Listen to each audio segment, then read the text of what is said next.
Hello friends, good morning. तर मी हा vlog असंच मिक्स करून टाकलेला आहे. तर अन्वी एका बड्डे पार्टीला जाणार होती आणि त्यासाठी ती तयार झालेली आहे. आणि तिला मी सांगत होते की एक पोज दे मला फोटो काढण्यासाठी. आजकालच्या मुलांना तयारही व्हायचं नसतं, छान छान कपडे घालायचे नसतात आणि फोटो तर अजिबातच काढायचा नसतो. मग ते फोटो काढवताना असे सुंदर असं तोंड करतीये. त्यानंतर मी बाहेर गेले तर असं वडापाव एन्जॉय करत होते. खूपच सुंदर हा असा वडापाव होता. पाऊस पडत होता आणि गरमागरम असा हा वडापाव आहे. पहा किती सुंदर आणि यमी टेम्पटिंग दिसत आहे. आणि नंतर दुसऱ्या दिवशी सकाळी अन्वीचा मी टिफिन करत आहे.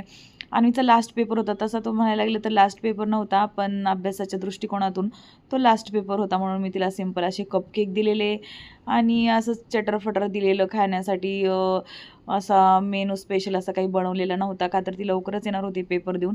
आणि अशा प्रकारे तिचा मिड टर्मची एक्झाम अशी संपलेली आहे आणि अजून तिचा GK आणि कम्प्युटरचा एक्झाम राहिलेली आहे, पण ते एवढे काही हे नसतात, म्हणजे टफ नसतात. आणि हा आपला खट्टा मिठा शेव भुजिया ती संपत असते की लगेच आमच्याकडे दुसरी येत राहते, त्याच्यामुळे याचा स्टॉक कधी संपतच नाही.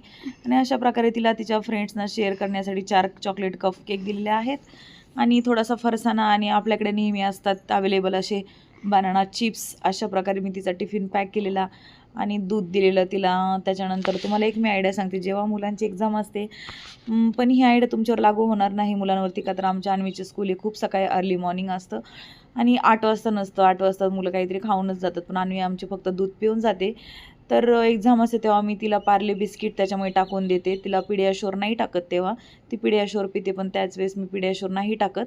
बिस्किट टाकल्यानंतर पेपर होईपर्यंत मग पोटामध्ये फुल राहतं टमी आणि मग भूकही लागत नाही. आणि अशा प्रकारे नेहमीप्रमाणे आमच्या अण्णा इथे तंबाखू खाताना ते विचार करत असतात की ही काय काढते आणि कुठे टाकते. त्यांना अजून माहीतच नाही की ही ब्लॉग करते आणि यूट्यूबला टाकते. आणि हा अन्वीचा चुलत भाऊ आहे, कझिन आहे ज्ञानेश.